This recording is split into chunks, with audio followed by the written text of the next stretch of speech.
Vamos a comenzar, Baruch Hashem. Muy bien, entonces vamos a darle inicio a este curso de Torah,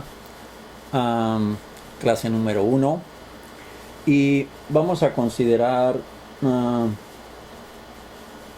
vamos a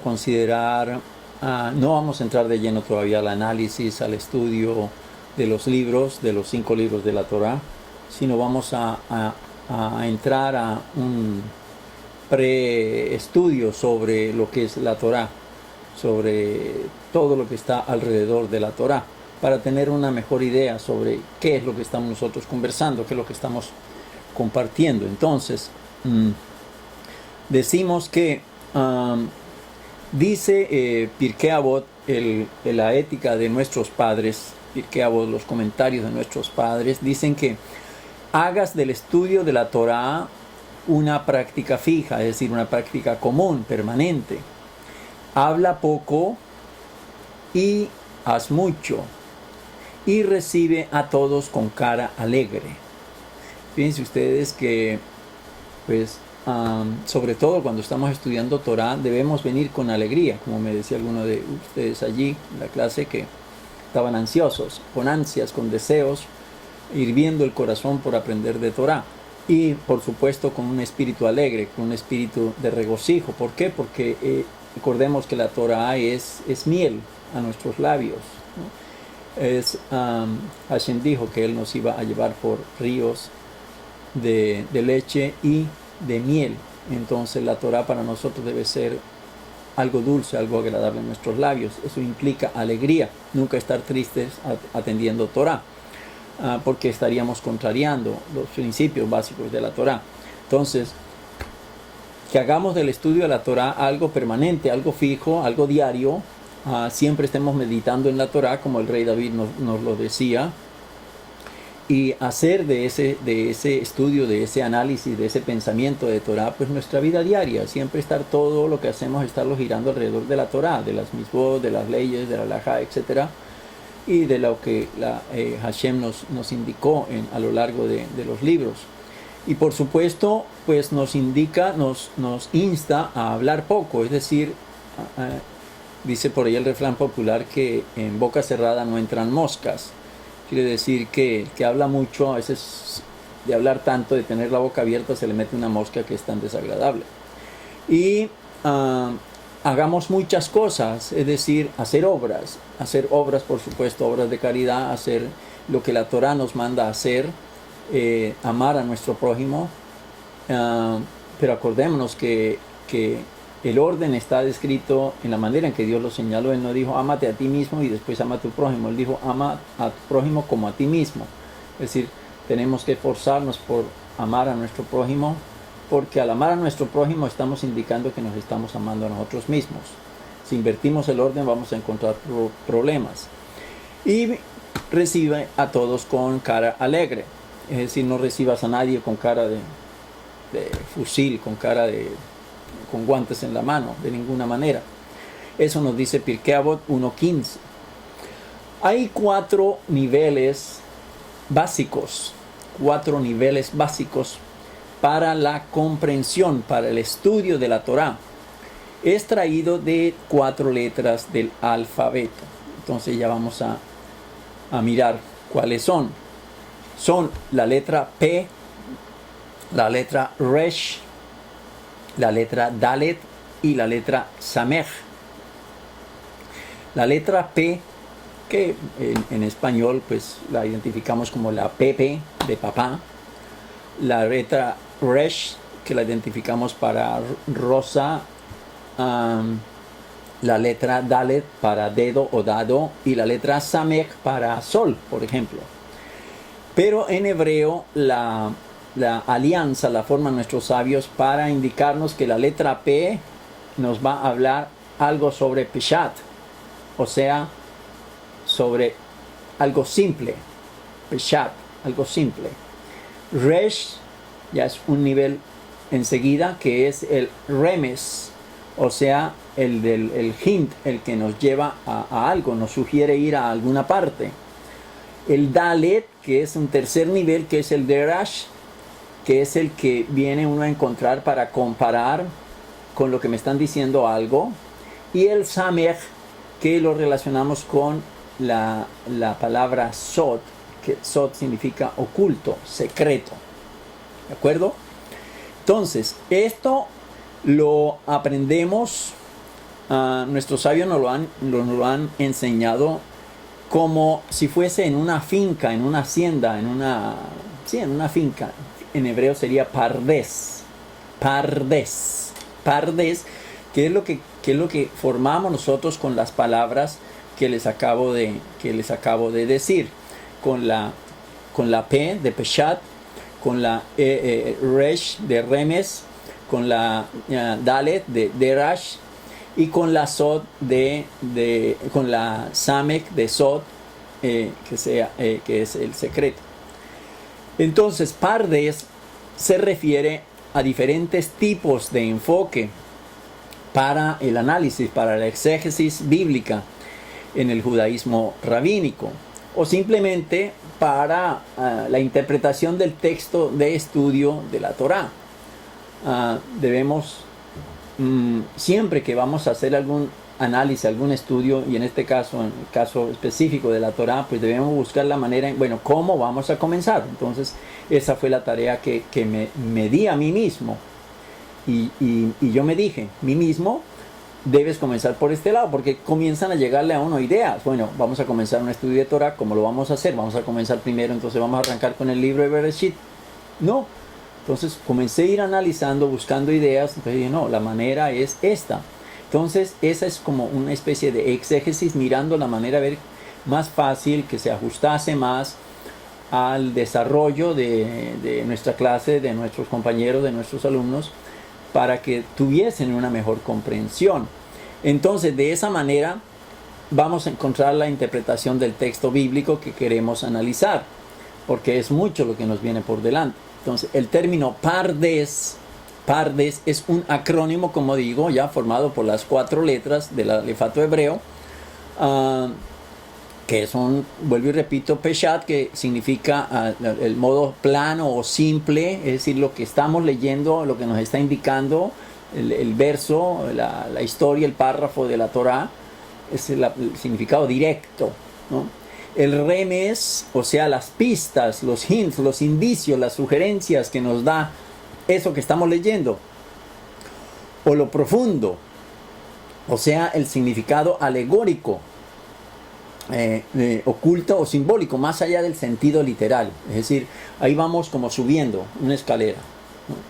En la Torá siempre vamos a estar nosotros aliando muchas cosas con la escalera de Jacob, ya sea para la interpretación de Kabbalah, para la interpretación de las cosas secretas de Dios. No podemos meternos de una a encontrar algo sin pasar primeramente por ciertas etapas. Entonces estamos hablando de una escalera.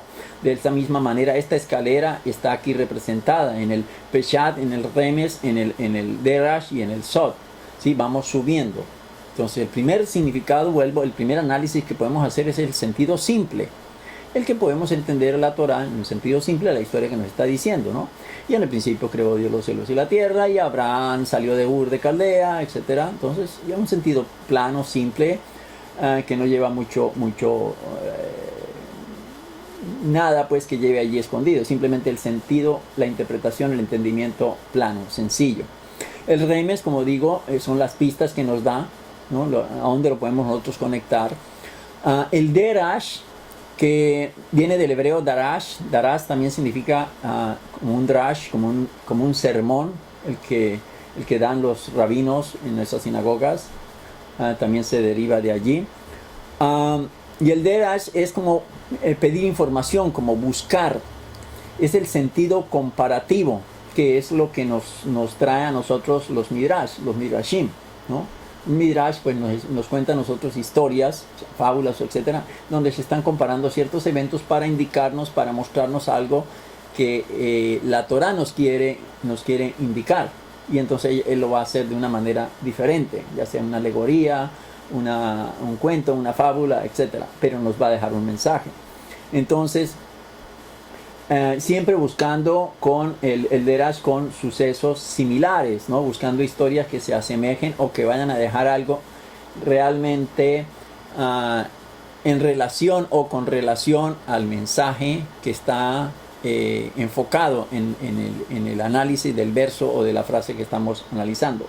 Y por supuesto el Sod, o sea, el secreto, la parte secreta, la parte misteriosa, o sea, lo que está mucho más allá, ya sea la parte esotérica, la parte mística, la que difícilmente la podemos encontrar así nomás.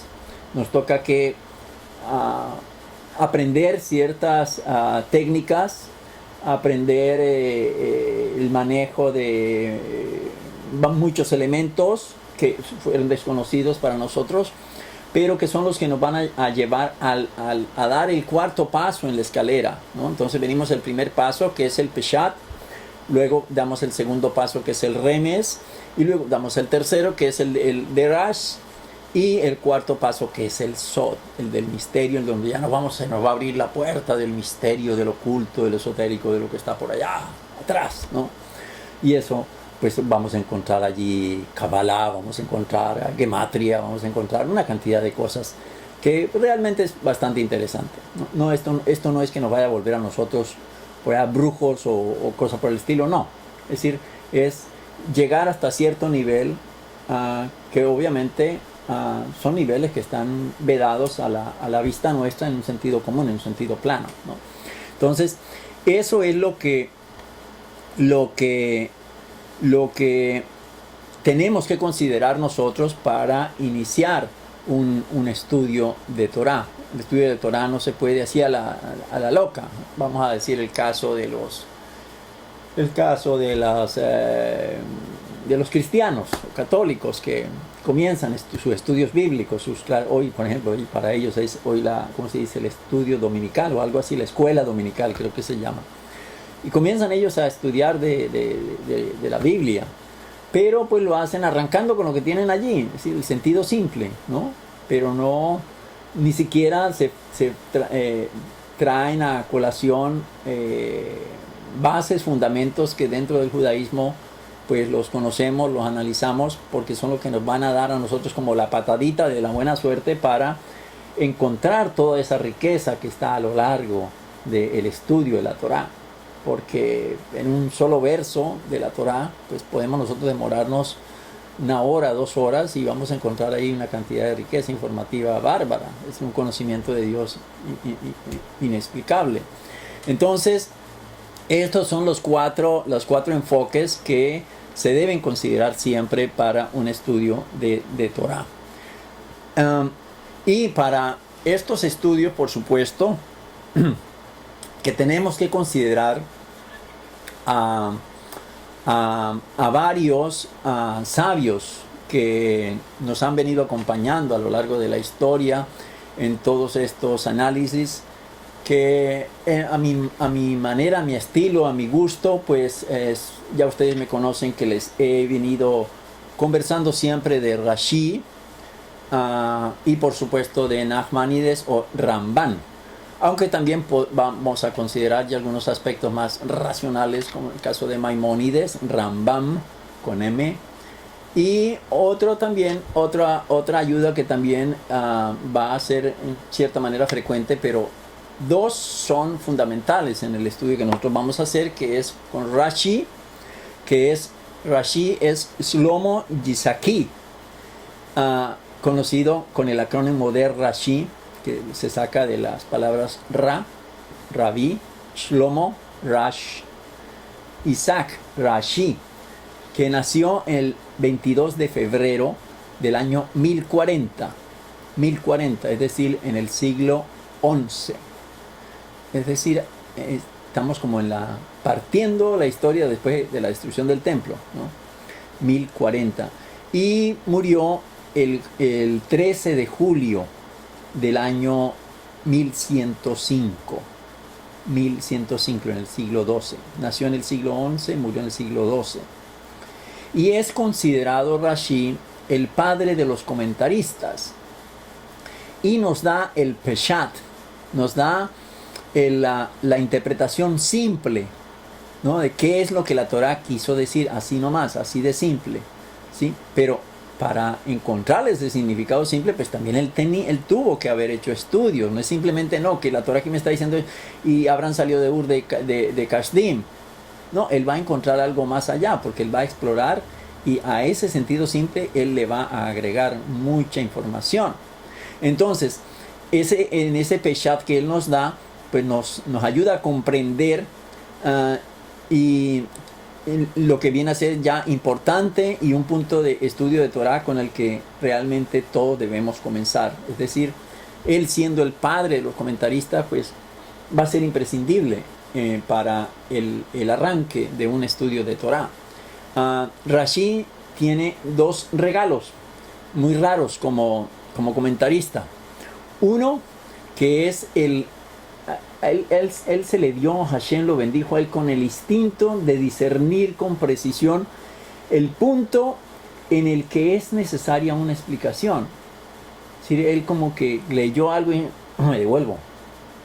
Y lo leyó otra vez, no, me devuelvo, y siguió patinando ahí. Entonces comienza él a llegarle como una idea de los cielos y en el discernimiento. Entonces comienza él a meditar sobre qué es eso que la Torah quiere decir. Entonces a él se le dio ese regalo de discernir, tener esa capacidad de discernir en dónde, en qué punto de la Torah él podía encontrar una respuesta adecuada. Y ese como número uno. Y obviamente pues ese discernimiento es necesario para dar una buena explicación. Y el número dos, que es el arte de dar o indicar la ayuda necesaria en el menor número de palabras. Es decir, él no se extiende tanto como tantos otros eruditos, sino que él va al grano, ¿no? Y eso es algo de lo que a mí al principio, cuando comencé yo mis estudios de Torah, pues por supuesto que fue Rashi mi mentor de cabecera, y con él pude yo comenzar a entender la Torah. Hace años atrás estamos hablando de esto, porque él fue el que me abrió a mí las puertas del entendimiento a ese sentido plano, a ese sentido simple, a esa comprensión peshat, ¿sí? Entonces, Rashi va a ser fundamental en lo que nosotros vayamos a estudiar. Dicen nuestros rabinos que no importa qué tan avanzado se convierta uno en sus estudios, siempre se hará referencia al comentario Peshat de Rashi. Yo creo que ustedes ya, ese nombre pues ya para ustedes es familiar, porque siempre, en mi caso, me lo han estado oyendo muchas veces. A los que me conocen ya hace años, pues saben que siempre les estoy hablando de Rashi, ¿no? Y por supuesto de Ramban, pero ya para Ramban tuvo que ser después, porque Ramban pues tiene un conocimiento diferente al de Rashi. Y no necesariamente Ramban, Nachmanides, tiene que ser igual a Rashi. Entonces, porque este ya es otro sujeto con otra mentalidad, con otro entendimiento. Entonces ya nos encontramos aquí con el Ramban,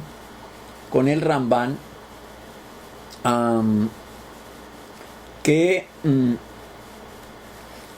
Ramban, como ustedes ya lo conocen también, es el acrónimo de su nombre, Rabbi Moshe ben Nachman.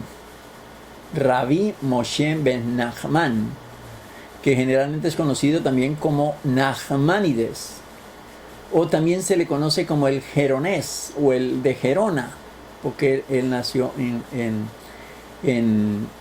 él era catalán. También el nombre de catalán de él era Bonastruc Chaporta, y nació en el 1194.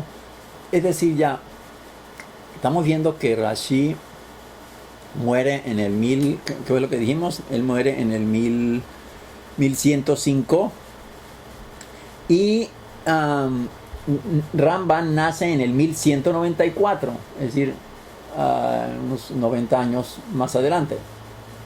Es decir, Ramban nace en el siglo siguiente, ya cuando él va muriendo, cuando Rashi va muriendo, en el siglo XII, y muere en el siglo XIII, muere en el año 1270. Y nació en Gerona, como les decía, por eso se le llama él el geronés, en España, por supuesto. Y allí, pues en España, él llegó a ser un gran erudito, conocido como una autoridad talmúdica tremenda, ilustre, y comentarista bíblico. Él, por supuesto, él estuvo mucho en contacto con la Iglesia Católica, porque él fue mucho puesto a prueba. Recuerdan ustedes uno de los famosos,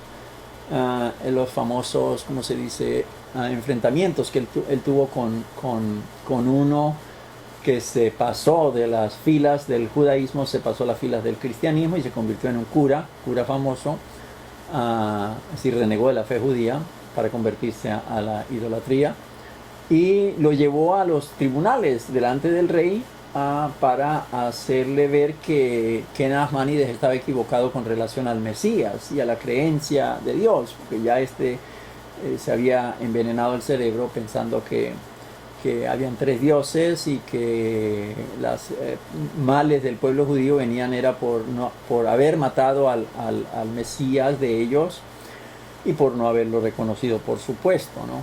Pero ya esas historias ustedes la conocen mejor. En nuestra página en Shalom Haverim la pueden ustedes encontrar, la discusión, las famosas discusiones de Barcelona también, en donde hay unos debates muy interesantes sobre, el uno le pregunta, bueno, ¿y el Mesías vino? ¿O cuándo vino Mesías? Etcétera, todas estas cosas relacionadas con Mesías. Pero este renegado, hablando para tratar de avergonzar a Nachmanides, cosa que al final no pudo hacer.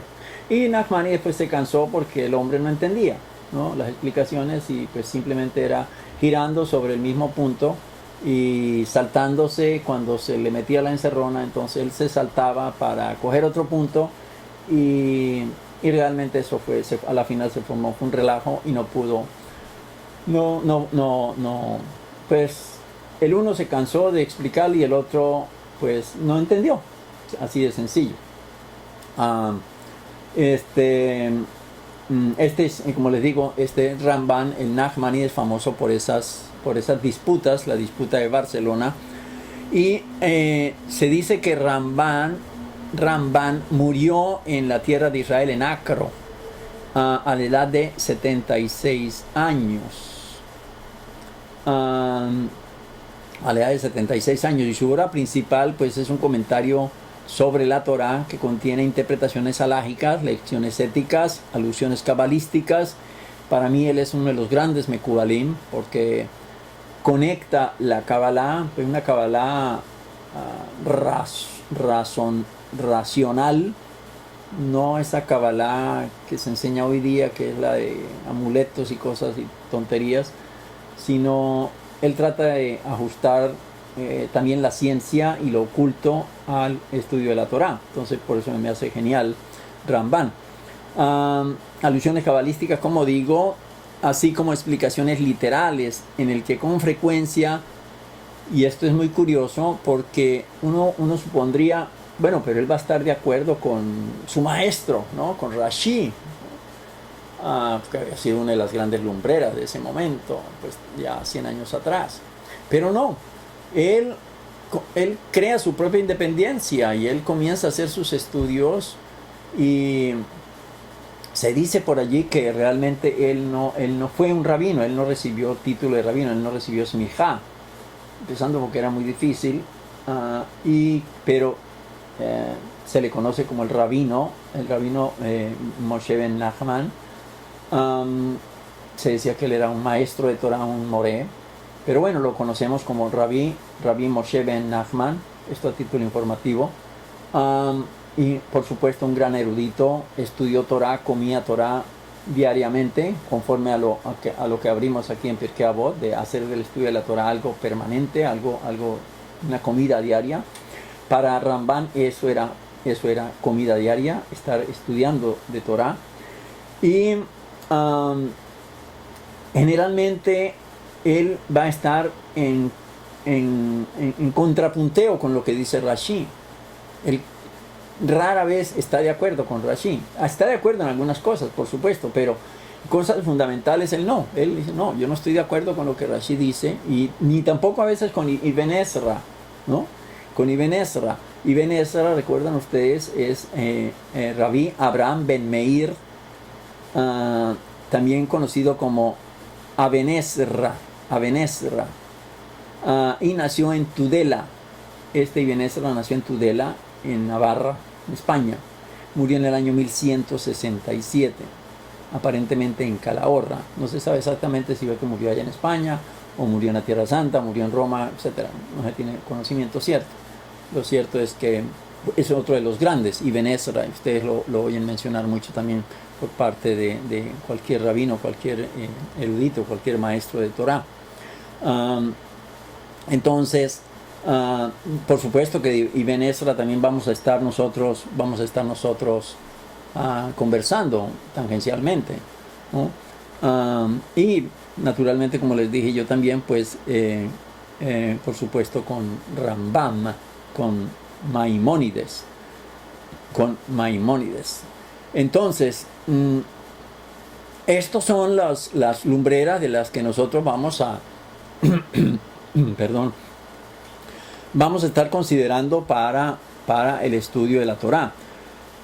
Nachmanides, él tenía un gran respeto por Maimónides, y él lo defendía mucho a Maimónides. Maimónides era un erudito también grande, grandioso, enorme, uno de los gigantes, y lo defendió contra los anti-maimonistas, ¿no? Miren, en la época medieval, pues habían grandes disputas entre los sabios también, ¿no? Además porque hubo un tiempo también en que se generó que el Mesías, y un rollo que pasó por allá en Turquía, y etcétera, etcétera. Algunos loquitos se aparecían por ahí diciendo que era Mesías también. Y Maimónides, pues también otro de los grandes eruditos, también él sufrió ataques de parte de los mismos rabinos de la época.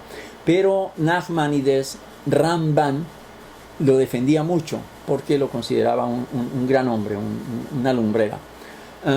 En su opinión, en la Guía a los Perplejos de Maimónides, dice que la Guía a los Perplejos, Moreh Nevuchim, no estaba destinada para aquellos de los que tenían una fe fuerte, ¿no? Sino para los que habían sido engañados por las enseñanzas de los filósofos griegos. Y lo que les digo de toda esa gente que se aparecía por ahí también diciendo que eran Mesías y que traían la redención a Israel, al pueblo de Israel. Y se ha observado que Nachmanides representa el judaísmo desde el lado de la emoción y el sentimiento. Nachmanides, Ramban. Por eso me gusta, porque soy emotivo y siento la Torah, y siento a mi pueblo, y siento las necesidades de mi pueblo, siento la necesidad de la persona que quiere aprender de Torah, que quiere conocer a Hashem. Entonces por eso me identifico mucho también con Ramban. Entonces ese es el lado de la Torah, la parte emotiva, la parte del sentimiento personal. Y Maimónides, por supuesto, lo hacían desde el punto de vista de la razón y la lógica. Maimónides era un gran erudito, matemático, doctor, etcétera, un tremendo hombre, pero él era más lógico, ¿no? A mí esto me recuerda, por ejemplo, a mi maestro, mi amigo, pues no le gusta que yo le llame maestro, a mi amigo Yehuda, el Yehuda Eliesri, el médico, el rabino Yehuda Eliesri, que también él es muy dado a la razón y a la lógica. Y pues eso me enseña a mí también mucho, porque voy haciendo yo como un temple, voy haciendo yo un balance de las cosas, de la información que voy recibiendo, y cómo me voy yo educando y formando. Porque la educación, la formación de un Talmid Jajam, de un estudiante de Torah, es permanente hasta que se muera, ¿no? Entonces, todos estos elementos le ayudan a uno a ir perfeccionándose, a ir uno caldeándose, siendo como el oro, quitando basurita en la medida en que se va metiendo en el crisol. Entonces va uno sacando a veces de pronto conceptos que uno creía, no, esto ya no vale la pena, dejémoslo de lado, ¿no? Entonces, por eso es que teniendo en cuenta a todos estos eruditos, pues uno dice, bueno, pues aquí tengo todo lo que anhelo. Pues tengo a Rashi, que me da una explicación plana, concisa, de lo que es la Torah. Tengo a Nachmanides Ramban, que me da, me da el sentimiento de la Torah, me da la emoción que tiene la Torah. Y también, por supuesto, me encuentro yo con Maimónides Rambam, que es el que me da la razón y la lógica, ¿no? Y adicionalmente, pues vamos a tener otros como Ibn Ezra y como otra, de pronto lo tocaremos por allí tangencialmente, que es el Me'am Loetz, para los que lo conocen, el Yalkut Me'am Loetz. Yalkut es una compilación agádica sobre libros de la Torah, del Tanakh, libros de la Biblia. Yalkut es una compilación. Entonces, otra fuente, como les digo, es el Me'am Loetz. El Me'am Loetz, que Me'am Loetz en hebreo está significando como del pueblo de lengua extraña, o de un gran pueblo, podríamos sacar la traducción. Me'am Loetz, am es pueblo, entonces del pueblo de lengua extraña. La lengua extraña sería la Lashon HaKodesh, la lengua santa. Entonces Me'am Loetz, este Me'am Loetz fue iniciado por el rabino Jacob Kuli en 1730, ya tarde la época medieval, 1730. Y este es un comentario muy estudiado en el Tanakh, escrito en ladino. Fíjense ustedes, en el idioma de nuestros antepasados descendientes de Sefarad. Y es quizás la mejor publicación conocida en ese idioma, el Me'am Loetz. Originalmente es el Yalkut Me'am Loetz. Y es que cuando una persona estudia estos comentarios, es como si hubiera estudiado todas las escrituras. No solamente la Torah, sino también el Talmud, la Torah oral, la Torah escrita, también el Midrash, también el Zohar y por supuesto el Shulchan Aruch. Entonces, ¿por qué?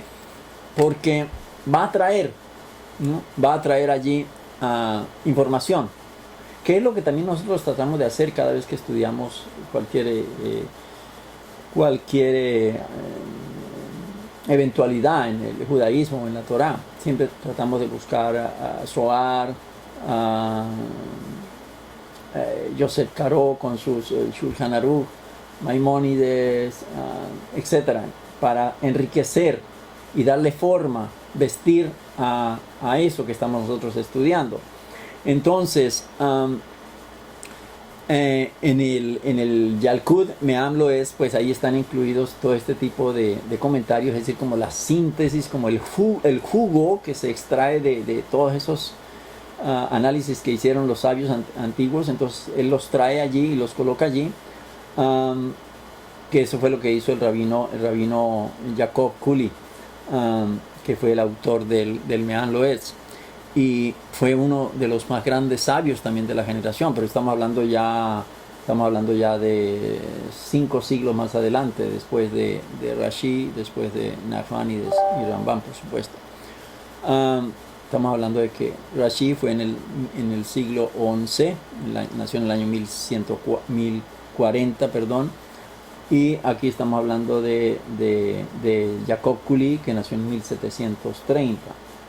Entonces, imagínense, 700 años de diferencia. Entonces, esto es lo que significa, como les dije, Me'am Loetz, que es como del pueblo de lengua extraña. Y Haim Yosef David Azulay, que es otro famoso nuestro, en su libro habla de él con un respeto enorme, porque dice: es sabio, perfecto, santo, humilde.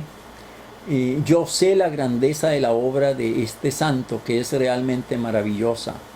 Era un escritor rápido, totalmente versado en el Talmud, los códigos y los comentarios, como es obvio por su libro Me'am Loetz, que escribió para traer mérito a las multitudes, Feliz es él y feliz es su porción, dice en Sen Hagedolim, dice David Azulay, que es también otro de los grandes nuestros, otro también sefardita él. Pues para que ustedes se vayan dando cuenta de cuáles son las personas que en algún momento nosotros vamos a considerar para hacer estos análisis. Como les digo, pues básicamente nuestros motores, los dos soportes de los rieles en donde va a transitar nuestro tren van a ser Rashi y Nachmanides, ¿no? Y seguramente en el centro Maimónides. Pero adicionalmente también vamos a tener otras ayudas, como el caso de Ibn Ezra, como el caso de Meamdo el rabino Kuli, que le estamos conversando. Jacob Kuli. En la época del rabino Kuli, muchas personas en Turquía no eran lo suficientemente fluidas en hebreo para estudiar la Torá, que es lo que pues está pasando hoy en día, en el caso de las multitudes hispanoamericanas, por ejemplo, que se están despertando al conocimiento de la Torá, al estudio de la Torá. Entonces, en la época de él también el hebreo era poco o nada, salvo los eruditos, que eran los que conocían el hebreo. Por lo tanto, el rabino Kuli emprendió una tarea colosal de escribir un compendio de los principales campos del estudio de la Torá. Entonces, el comentario iba a ser de fácil uso para lo que fue escrito en ladino o judeo-español, como ustedes lo conocen mejor que yo, la lengua hablada por los judíos en Turquía. Es decir, si nosotros vamos a Turquía hoy día, por ejemplo, en Salónica, ahí están los restos de varios ancestros míos, los Bayona, en Salónica, muy famoso también en el nuevo libro de los cristianos. Salónica era era una segunda capital de judaísmo en el mundo, y de allá fue donde salieron voces y vientos de Mesías, ¿no? Que hubo problemas también tiempo atrás. Y entonces en Turquía la gente pues había dejado de hablar hebreo, pero hablaban mucho ladino, hablaban mucho español. Entonces hoy día podemos encontrar también muchos descendientes de ellos que hablan ladino, que hablan español allá en Turquía, ¿no? Para si algún día quieren ir ustedes de vacaciones, vale la pena asomarse uno por allá por Turquía, ¿no? Sobre todo en el área de Salónica, que son puertos más que todo, ¿no? El libro, el Meamlo, se divide de acuerdo a la porción semanal de la Torah que hacemos nosotros, que son las parashot, en el estudio de cada parashá. Entonces, de esa misma manera, él lo hizo para acercar la Torah a la gente que no tenía acceso al hebreo. Muy bien, entonces estos son los pilares en los cuales, digamos, los palos en los cuales la jupa se va a estar sosteniendo para nosotros arrancar estos estudios de Torah. Ahora, digamos un poquito más sobre Torah. La Torah como tal es llamada Etz Chaim, o sea, el árbol de vida, el árbol de la vida, dice en Mislei 3:18. El estudio de los relatos y pasajes halágicos de la Torá, dice, es como estudiar un árbol. Por eso se le llama el árbol de vida. ¿Por qué el árbol? Pues imaginémonos un árbol. Uno puede estar a una distancia y ve uno el árbol. Entonces en la distancia yo veo el árbol y puedo estudiar el árbol a la distancia, ¿sí? Y lo estoy viendo como una entidad total, el árbol. Es un árbol, ramas es redondito, o de pronto forma de pino, o forma de ¿cómo se dice? Los cedros del Líbano, etcétera. Lo puedo estudiar como un todo, como una entidad total. Pero si yo voy y me acerco a ese árbol, entonces ya no lo voy a ver como una entidad, ¿sí? Como un monstruo, sino que ya lo voy a comenzar a ver, el tronco, de pronto las raíces van a estar saliendo al piso, las raíces, el tronco, las ramas, las hojas, las flores, los frutos, ¿sí? Entonces, Por eso es que le llamamos el Etz Chaim, el árbol de vida. Entonces, cada uno de ellos pues va a ser como el análisis que yo voy a hacer también de la Torah independientemente el uno del otro. Es decir, voy a estudiar las raíces, voy a estudiar el tallo, voy a estudiar la rama, voy a estudiar una hoja, voy a estudiar una flor, voy a estudiar un fruto y voy a estudiar hasta de pronto un zorrillo que se le metió ahí encima, a una plaguita que se le trató de montar, también lo puedo hacer allí, ¿no? Que eso es lo que se genera en esos estudios, que a veces llegan ideas foráneas tratando de coger ese árbol de vida y darle interpretaciones indebidas. Entonces esos son como esas zorras que llegan a comerse las uvas.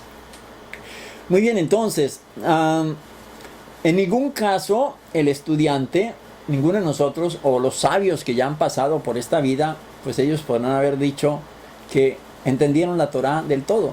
Jamás, jamás, jamás.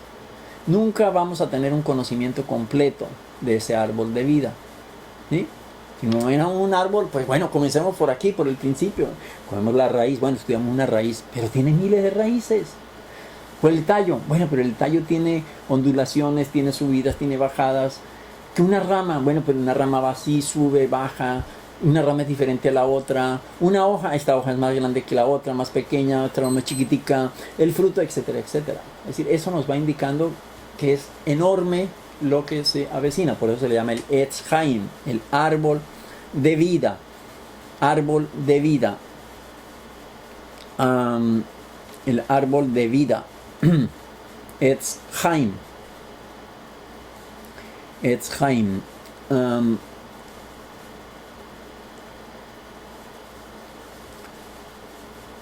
Ok, Etz Chaim. Con el fin de entender y tener un conocimiento completo el árbol, de ese árbol de vida, de esa Torah, entonces ambos enfoques se deben utilizar en combinación, tanto el lejano como el cercano, ¿ya? Es decir, cualquier análisis que yo le vaya a hacer a la Torah es valedero y ambos deben ser considerados, ¿sí? Sea el que lo estoy mirando como un todo o lo estoy mirando ya por sus partes que lo componen. Entonces debemos aprender cada capítulo dentro de su contexto y no sacándolo del texto. Debemos estudiar cada versículo aprendiendo el significado de cada palabra. Eso es lo que se hace a un erudito de Torah. Pero cada palabra debe ser estudiada en relación con sus letras, sus nekudot. El nikud es la puntuación, los puntos, esos puntitos que vemos que llevan debajo o encima, etc. Los prefijos, los sufijos, los ta'am. El ta'am es el sabor, es decir, la manera de leerla, porque cuando ustedes van a una sinagoga o de pronto ven algún video, están viendo que están leyendo la Torah, Bereshit bara Elohim o ese es un ejemplo, no es que se esté leyendo así, pero entonces hay una tonada para leer cierto pasaje, ¿no es cierto? Eso también tiene su trasfondo, no es así porque sí, ¿no? Entonces, para poderla entender, tenemos que llegar a comprender todos estos aspectos que estamos mirando. Que entonces, repito, que son las letras, ¿sí? Cada palabra, con la letra que la compone cada palabra, de dónde viene esa palabra, cuál es la raíz de esa palabra, los nekudot, que le dije ya, el nikud es la puntuación, porque puede existir una palabra, tres o cuatro letras hebreas, que son consonantes, pero le podemos cambiar la puntuación, le podemos poner un segol, le podemos poner cualquiera y nos va a cambiar el sentido, porque nos vamos a leer, por ejemplo, bará, en vez de decir, puede ser vera o puede ser vira, ¿no? Entonces, cada puntuación, porque es que la Torah no nos fue dada con puntuación, la Torah nos fue dada con caracteres hebreos, seguido. Y algo también que es interesante que consideremos es que allí no fue que Hashem dijo, bueno, Bereshit, Génesis capítulo 1, verso 1, Génesis verso 2, verso 3. No, allí nos dio todo seguido. Ya nuestros sabios se tuvieron que dar la tarea, Moisés por supuesto, de ir separando cada palabra que estaba escrita, el juego de consonantes. Ustedes se imaginan semejante tarea. Pues si a mí me lo ponen, pues voy a hacer un reguero de todo eso. ¿Por qué? Porque en vez de decir Bereshit, voy a decir Breshit, y cambio el sentido de la frase. ¿Se dan cuenta? Entonces, por eso es que estudiar Torah así nomás a la bulla de los cocos, pues la gente lo va a entender mal, y eso es lo que están haciendo otras religiones por ahí, que comienzan y sacan y estudian, ¿no? En el principio creó Dios los cielos y la tierra, ¿no? Pero dice que es que ahí está hablando de Elohim, que entonces eran los dioses y eran 3 dioses, y ahí no está diciendo que eran 3 dioses, ¿no? Pues para ellos, esto es un ejemplo, ¿no? Al margen, como les dije yo en una ocasión, nadie dijo que fueran 3, pudo haber sido 2, pudo haber sido 4, pudo haber 5, pudo haber sido 20, pudo haber sido 70, porque estaba hablando de Elohim. Pero el sentido en el que en el judaísmo se entiende de acuerdo a toda esta cantidad de elementos que se tienen en cuenta para estudiar la Torah, la frase, pues nos está indicando es que ese nombre, por ejemplo, en el caso de Elohim, se está utilizando en cierta manera, que no indica varios, sino que indica a un solo ente en particular. Ese ente es considerado, por supuesto, Akadosh Baruj Hu, ¿no? Cuando entremos allá vamos a analizar un poquitico más esta opción. Pero es para darles un ejemplo, que podemos, como fue dada a la Torah toda de seguido, letra tras letra, tras letra, tras letra, tras letra, entonces podemos cortarla y sacar un significado diferente. ¿Ve? Que eso es lo que se hace hoy, por ejemplo, con el The Bible Code, con el código de la Biblia, que pues, los diestros para jugar con el computador y hacer crosswords, sopa de letras, pues pueden sacar información tremenda también allí. ¿Por qué? Porque se están cogiendo son las letras como tal y están formando un mensaje, están sacando un mensaje oculto. También eso es valedero, ¿no? Pero bueno, entonces la idea es que la Torah se nos dio así, toda de seguido, sin puntuación, ¿no? La puntuación la pusimos nosotros luego para poderla comprender, pero eso vino sin puntuación, solamente consonantes una seguida de la otra.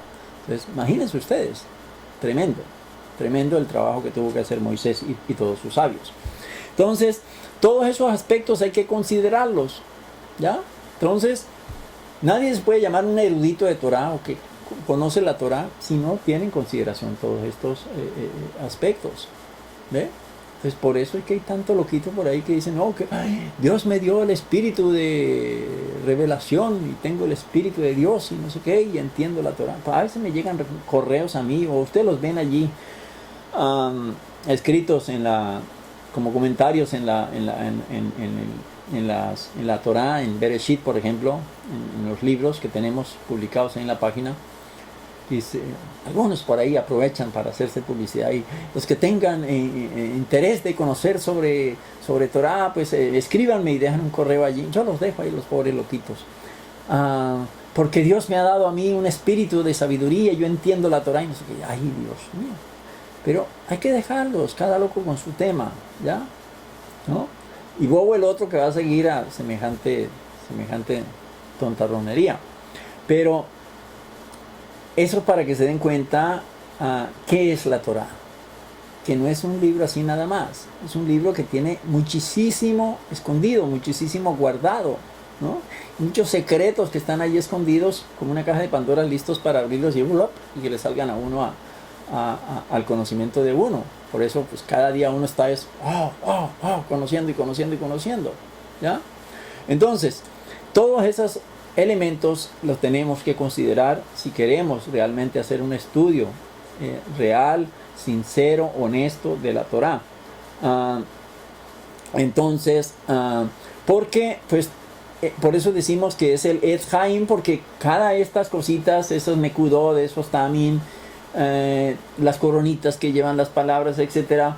Todas esas son las raíces, son los tallos, las ramas, las hojas, las flores, los frutos, etcétera. Todo eso hacen parte del árbol, ¿ya? Entonces, no hay que olvidar, por supuesto,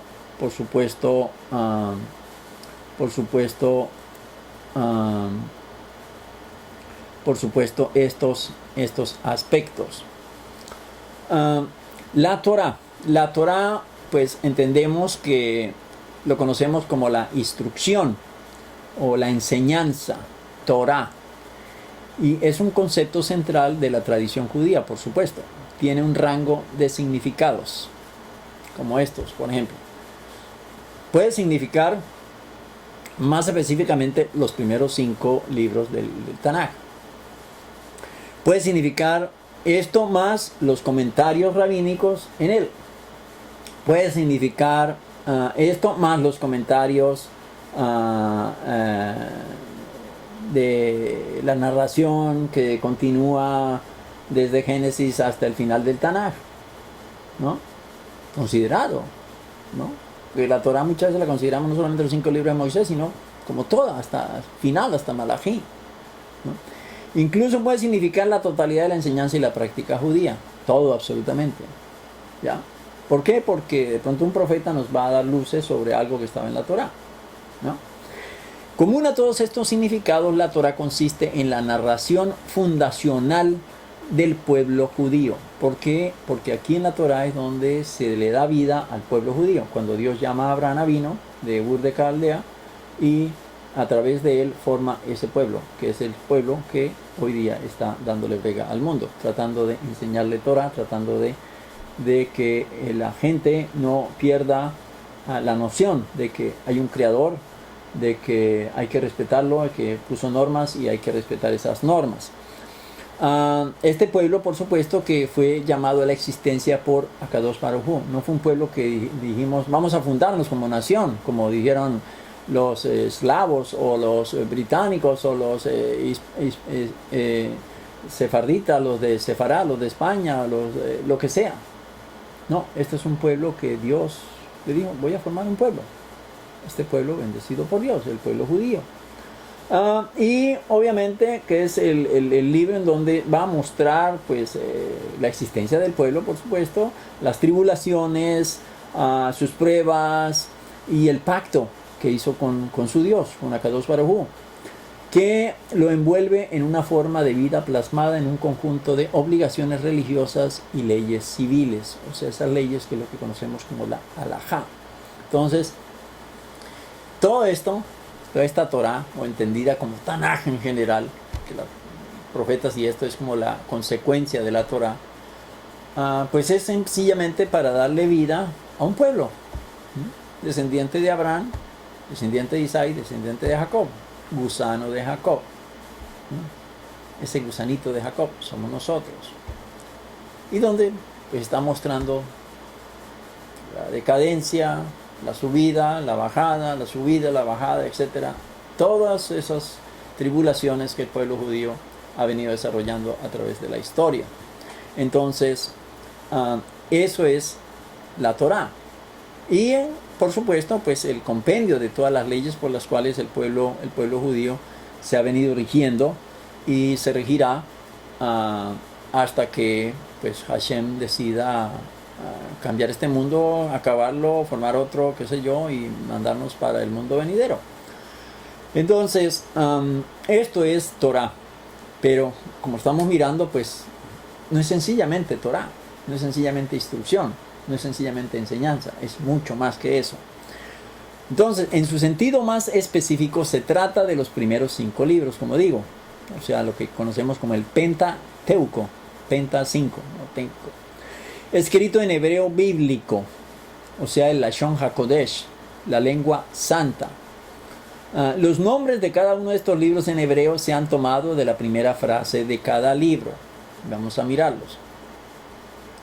Entonces, decimos, en el primer libro, que es Bereshit, en el principio, Bereshit, porque arranca el libro diciendo Bereshit bara Elohim. El segundo libro, Bereshit, que es el mismo Génesis. El segundo libro, que es Shemot o Éxodo.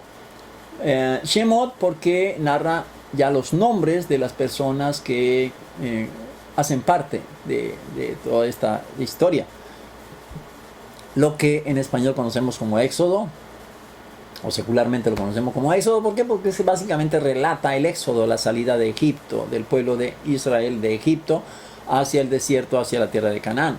Entonces, toma Shemot porque dice, en el primer verso dice, Be'ele Shemot Bene Israel. Be'ele Shemot. Y estos son los nombres de los hijos de Israel. Be'ele Shemot Bene Israel. El tercer libro, que es Vayikra. Vayikra o Vayikra, que dice Vayikra, quiere decir y llamó. O sea, en español lo conocemos como Levítico, porque son como las leyes que se establecieron para el servicio religioso delante de Akadosh Baruj Hu. Porque dice Vayikra el Moshe Vayedaber. Vayikra el Moshe Vayedaber. Entonces, y estas son las leyes que Moshe le enunció al pueblo, ¿no?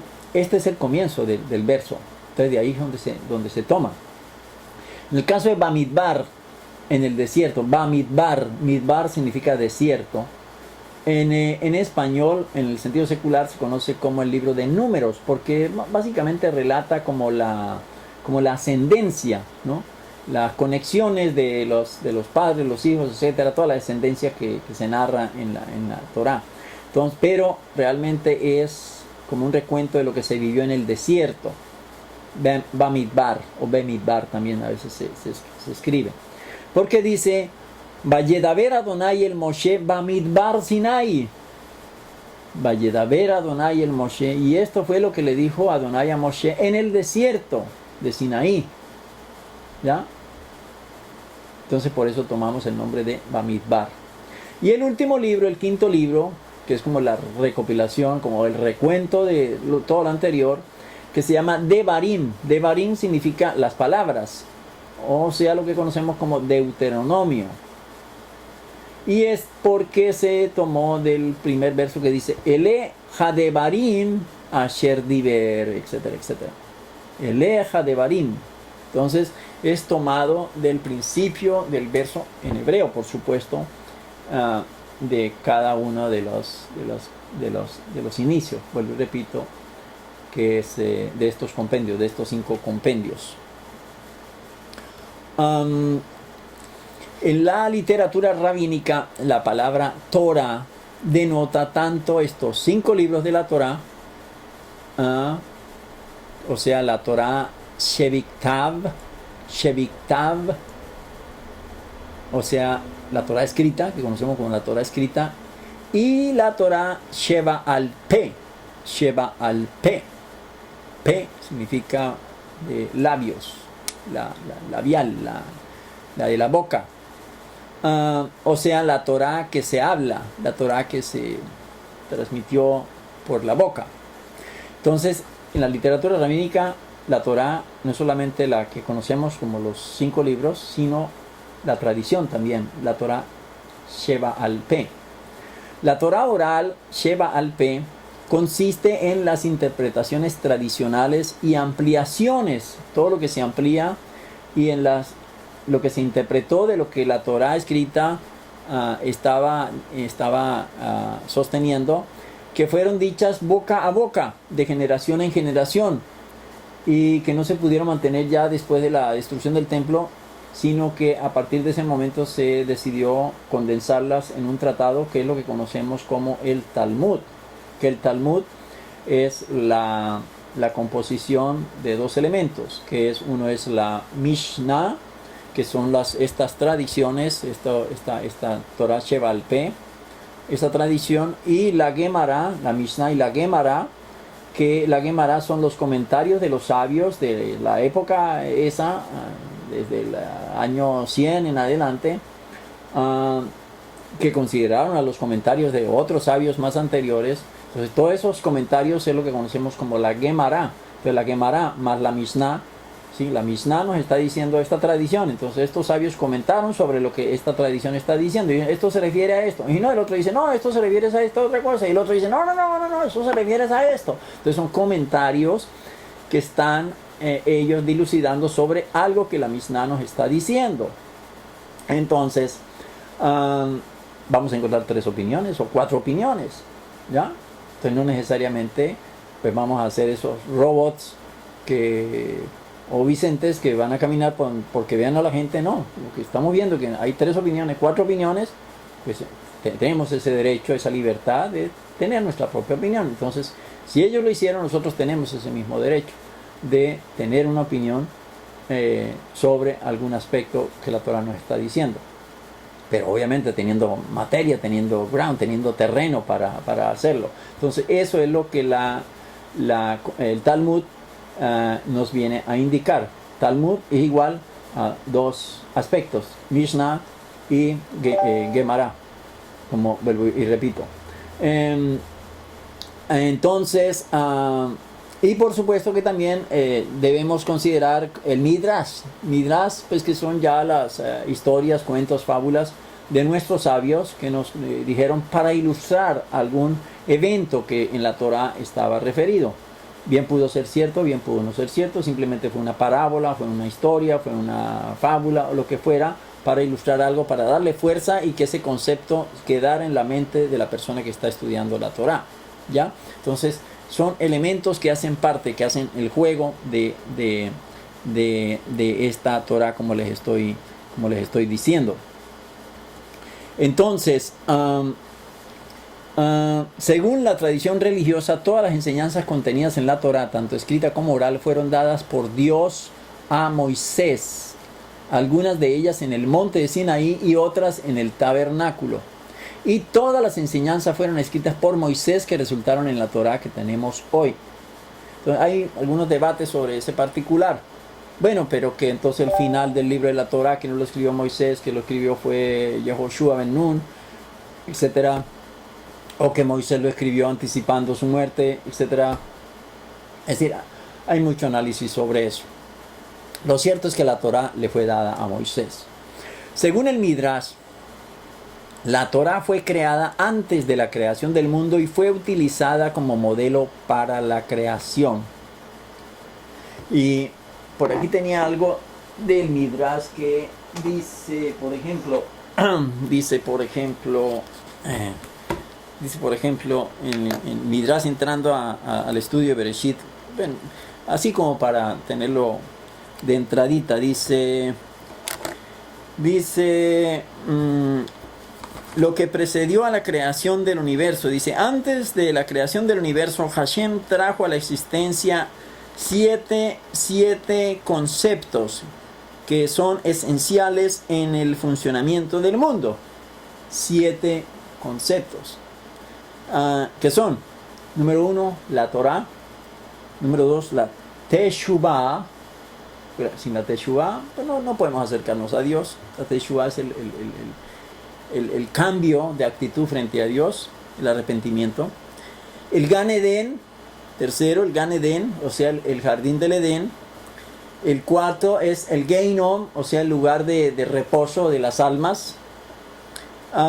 El 5, que es el Kisei Hakabot, o sea, el trono celestial de la gloria.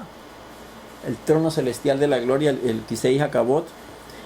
El Bet Hamikdash, o sea, el santo templo. Y el 7, el nombre del Mashiach. Eso es lo que dice el Midrash, ¿no? No me voy a detener a analizarlo. Simplemente era como para refrescarles ahorita que les estaba diciendo aquí, que según el Midrash la Torah fue creada antes de la creación del mundo y fue utilizada como modelo para la creación. La mayoría de los estudiosos de la Biblia creen que los libros escritos fueron un producto de la época del exilio de Babilonia. Estamos hablando del año 600 antes de la era común. Acordémonos cuando llegaron ya luego del exilio Ezra, el sacerdote Ezra, con Nehemías,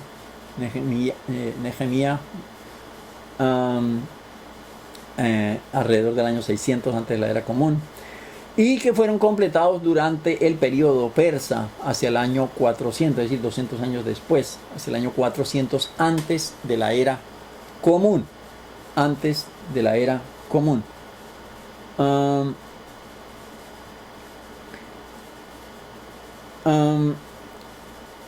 Esto estamos hablando en el caso de ya lo que es la Tanaj como tal, ¿no? Sabemos que la Torá pues, fue dada por Moisés, entregada a Moisés en el monte Sinaí y escrita en el desierto, ¿ya? Ya luego lo que es la Tanaj como tal, los Ketuvim, los escritos poéticos, todos estos ya fueron compendiados entre el 600 y el 400 antes de la era común, ¿no? Cuando estábamos bajo el dominio persa allá en la tierra de Judea. La palabra Torah en hebreo se deriva de la raíz yorá, que en la conjugación jifil significa guiar. Conjugación jifil. Ahorita les digo qué es eso. Significa guiar o enseñar. El significado de la palabra es, por lo tanto, enseñar o doctrina o instrucción.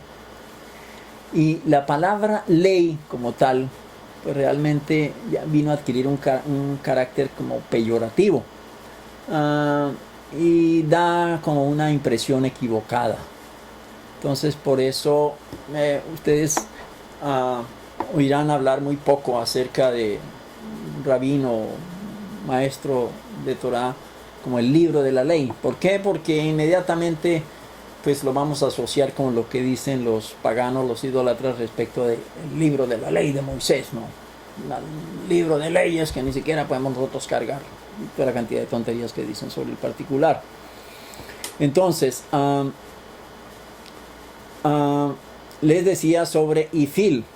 Ifil es una de las maneras de conjugar los verbos. Entonces por eso estamos hablando ahí que en hebreo se deriva de la raíz yora, que en la conjugación ifil significa guiar o enseñar. Entonces ifil, ¿qué es ifil? Como al margen les traje esto y como para que se unten un poquito, nos untemos un poquito. Ifil en hebreo moderno, es decir, los verbos se conjugan para reflejar su tiempo y modo, y de acuerdo con sus temas en género, número y persona. Cada verbo tiene una voz inherente a través de un verbo en una sola voz. Por lo general tiene homólogos en otras voces. Entonces esto es ifil. Ahora, adicionalmente a ifil, pues también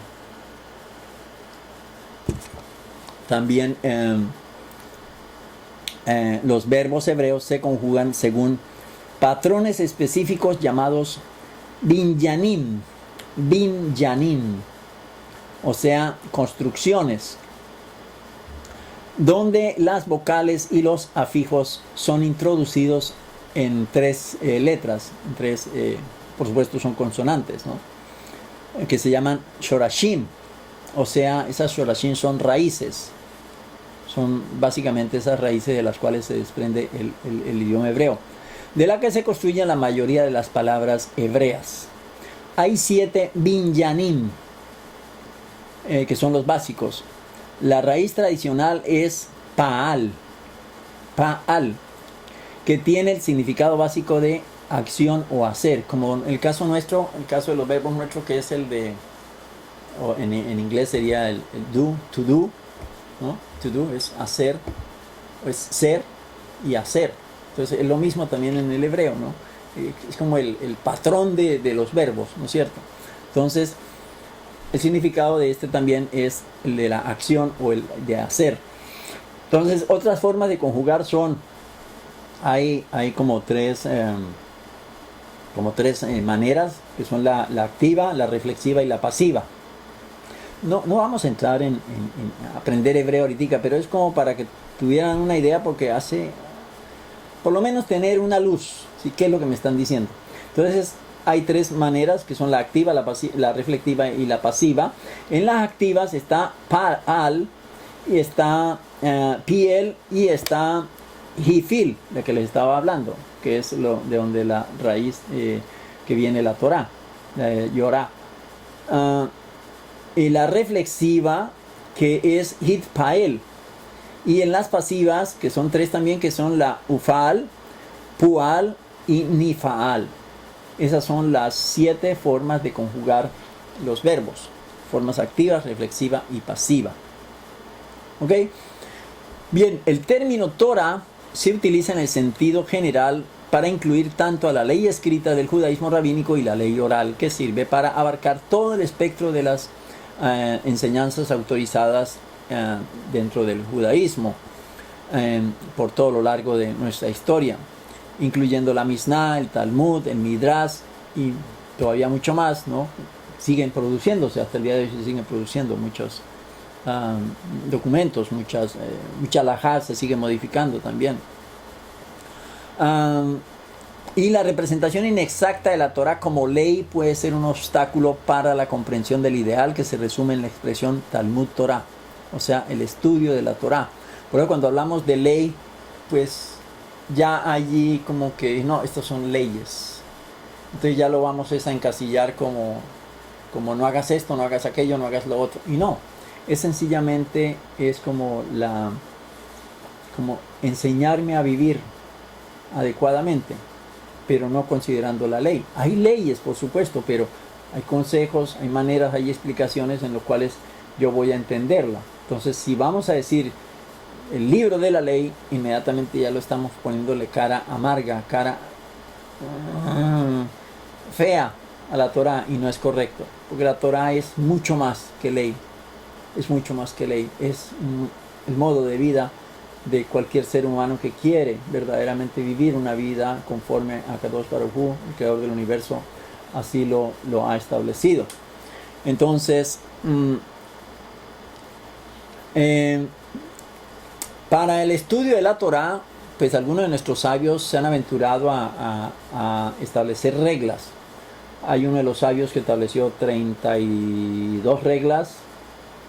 Hay otro sabio que estableció 13 reglas. Y ya está Hillel que estableció 7 reglas. Vamos a mirar ahorita, vamos a mirar las 7 reglas de... vamos a mirar las 7 reglas de Hillel.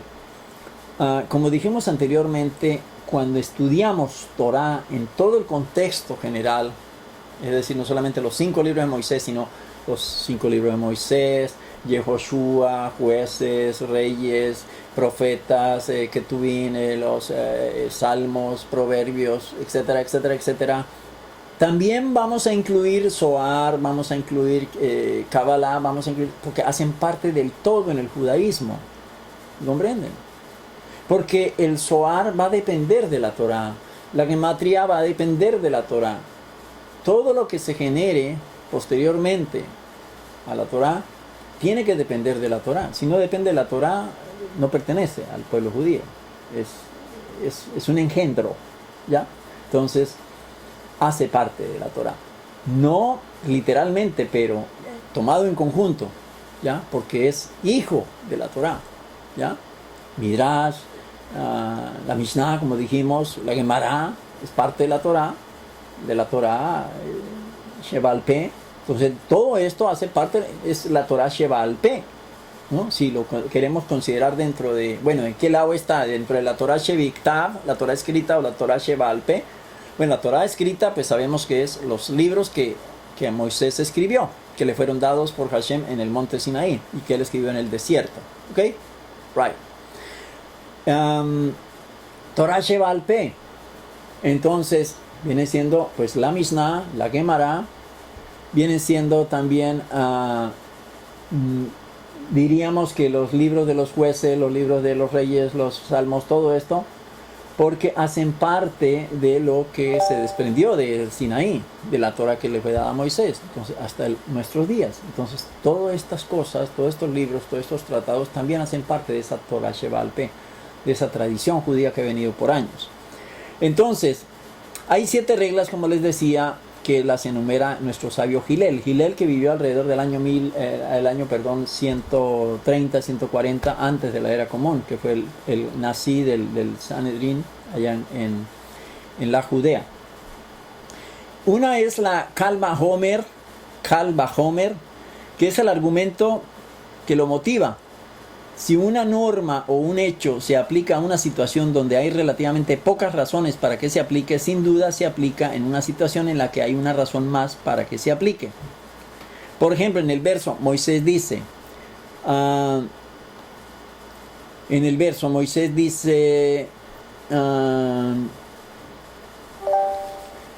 si Israel, para quien mi mensaje es beneficioso, no me escuchara, sin duda Faraón, para quien el mensaje es perjudicial, pues no me va a escuchar.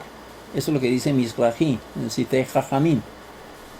Entonces allí vamos a mirar, de acuerdo a Kal Vajomer, dice que otra razón para que el faraón no quiso escuchar es porque Moisés era de labios bloqueados, o decir, de labios, algunos decían que tenía labio leporino, algo le pasó que se había cortado el labio. Hay una cantidad de historias sobre el particular, pero lo cierto es que él era difícil para hablar. Y entonces es interesante porque una persona que tiene un defecto, pues difícilmente lo van a poder dejar hablar delante del rey, ¿ya? Entonces es impropio que uno con un defecto en el habla se presente a hablar delante del rey. Entonces, sin embargo, para la población en general, pues no importaba porque no era el rey, no era el faraón. Entonces a ellos sí él podía llegar. Entonces por eso es que ahí la Kal Vajomer está haciendo una comprensión como a fortiori. Bueno, si esto es así, entonces ¿cómo será ya? Entonces, para la población en general, tal impedimento no es significativo. Por lo tanto, si los israelitas que no debían objetar a Moisés por sus labios bloqueados, sin embargo, no le hicieron caso, sin duda Faraón, que no estaba acostumbrado a tal discurso, rechazaría su mensaje, ¿no? Por lo tanto, la declaración "yo soy de los labios bloqueados" es parte de la Kal Vajomer, y esto es para destacar lo que Rashi comentó antes sobre los labios bloqueados, los labios dañados, la boca, el impedimento en la boca. Entonces, ¿cómo me escuchará Faraón? A esto es lo que se refiere una de las reglas para estudiar Torah, que es la regla de Kal Vajomer, entendimiento a fortiori, si la puedo pronunciar.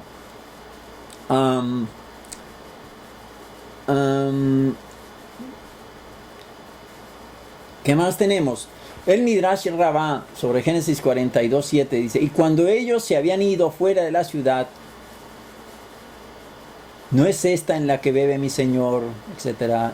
Y ha superado a ellos y dijeron a él: he aquí el dinero, etcétera, etcétera, que está en Génesis 44, del 3 al 8. Rabbi Ismael enseñó: este es uno de los 10 argumentos a fortiori registrados en la Torah. Entonces dice: he aquí, esto es uno de los 10 argumentos. ¿Cuáles son los 10 argumentos? Dice: he aquí, 1, el dinero que hallamos en la boca de nuestros costales te lo devolvimos a ti de la tierra de Canaán. Entonces no se sostiene la razón. ¿Cómo pues habíamos de hurtarlo? Entonces él aquí está, Rabbi Ismael está haciendo el análisis Kal Vajomer, ¿sí? Enseñándonos cómo es que se hace el análisis de Kal Vajomer, que eso es lo que quiero yo que ustedes vayan cogiéndole el hilo, para que sepan qué es lo que nuestros sabios nos están enseñando cuando nos están hablando de todas estas diferentes formas de interpretar, de conocerla, de analizar la Torah. Ese como primer argumento. Segundo argumento, dice: he aquí los hijos de Israel no querrán escucharme. Sin duda aún más, dice Rabbi Ismael, ¿cómo pues Faraón me va a escuchar? Entonces, se debe entender, por supuesto. Esa es la consecuencia. Si usted no me escucha, ¿cómo me va a escuchar el otro? 3. He aquí, estando yo hoy todavía vivo con vosotros, habéis sido rebelde a Hashem. No se sigue a continuación. ¿Cuándo más después de mi muerte? Otro argumento. 4. Y el Señor dijo a Moisés: si su padre le hubiese escupido en su rostro, seguramente sería razonable, dice Rabí, ¿cómo no se sentiría humillada durante 7 días? Esto referente a Miriam. Lo vemos en Números 12:14. Quinto argumento. Si corriste con los de a pie, y te cansaron, no es lógico decir, entonces, ¿cómo puedes lidiar con caballos? Que está en Jeremías 12.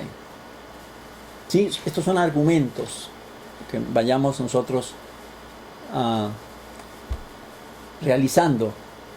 Esto es lo que nuestros sabios acostumbran a hacer con lo que la Torah nos está diciendo. Sexto argumento. He aquí tenemos miedo aquí en Judá, lo que ciertamente es lógico. ¿Cuánto más si fuéramos a Keilah? Argumento Kal Vajomer, que está en 1 Samuel, en el verso 23.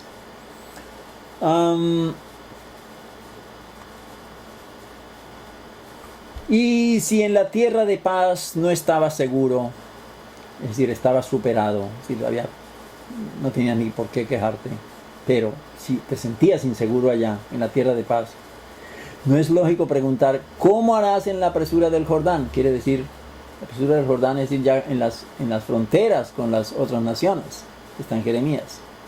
Otro argumento, 8. Ciertamente el justo será retribuido en la tierra.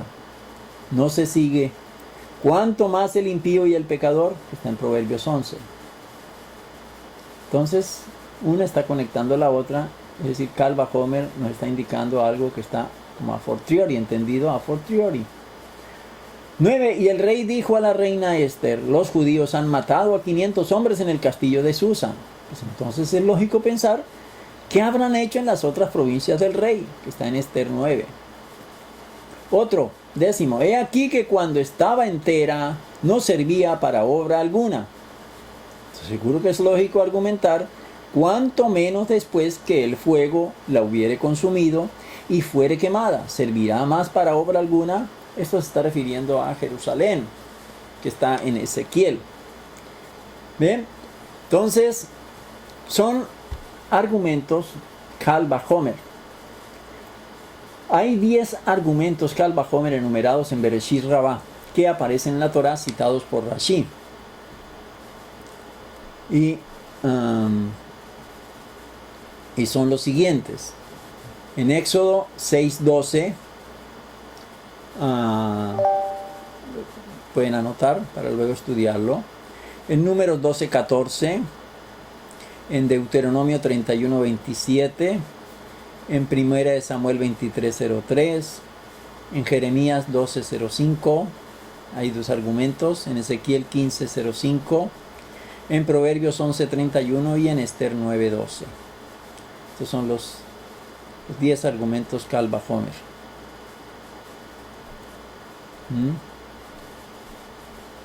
Que ya se los había yo analizado aquí.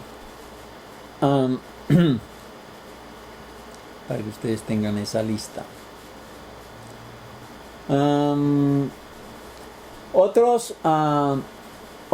Pues ya miramos Kal Vajomer. Ahora el segundo, que es Geserá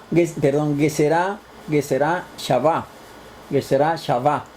que es el argumento de la analogía. O sea, pasajes bíblicos que contienen sinónimos u homónimos están sujetos, así se diferencian en otros aspectos, a las definiciones y aplicaciones idénticas. Entonces, esta es la apreciación de Geserá Shavá.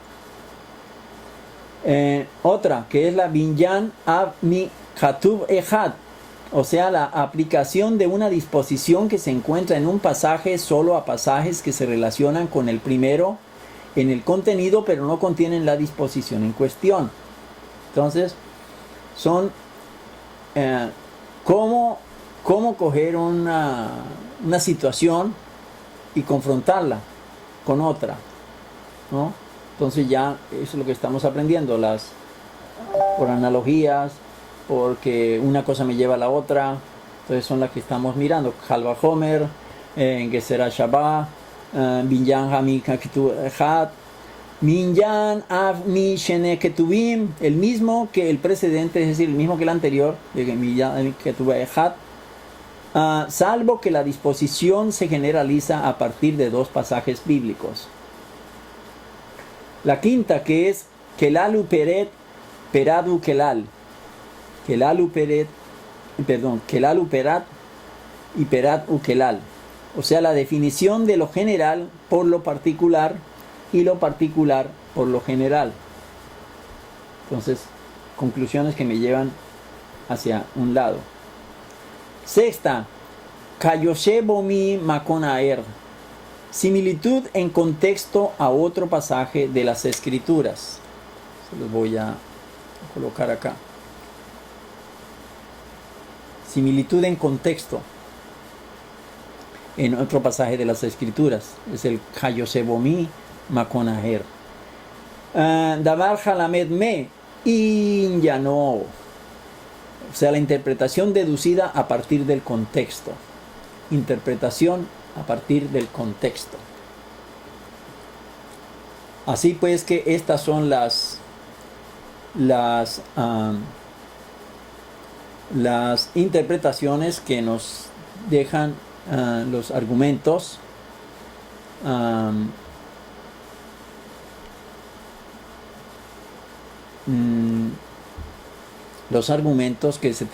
han tenido nuestros sabios para poder estudiar la Torah, y que una idea que de pronto no la han podido entender la puedan racionalizar con otra idea que encuentran en otro contexto, en otro estudio, en otro verso parecido, similar, etcétera.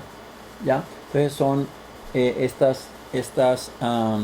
estas 7, de acuerdo a Hillel, son 7 maneras de estudiar la Torah.